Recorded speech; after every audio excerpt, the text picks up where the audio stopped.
Harga tak sampai RM40. Berbaloi ke dok untuk lampu ni? Jom kita tengok.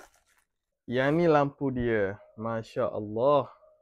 Cantik Belakang dia solar. Yang ni lampu dia. Yang ni stand dia. Kita hanya masuk je dekat bawah ni. Baik, mana? Okey, dia ada bagi ni. Kita masuk je sini. Tu. Ni dia ada juga bagi bracket ni. Kita boleh masuk kat sini. Masuk sini nak letak dekat dinding ke, memang sesuai sangat-sangat. Masuk gini. Bicok. Maksudnya kalau kita nak pergi camping ke apa, memang sesuai sangat guna lampu macam ni. Okey. Yang ni cahaya untuk lampu ni. Yang ni cahaya untuk lampu ni. Okey dah ni. Terang dah ni. Aku buat video ni siang hari, kalau malam memang terang. Cuba tengok, terang. Bagi aku, lampu ni terang dah ni. Weh, padu.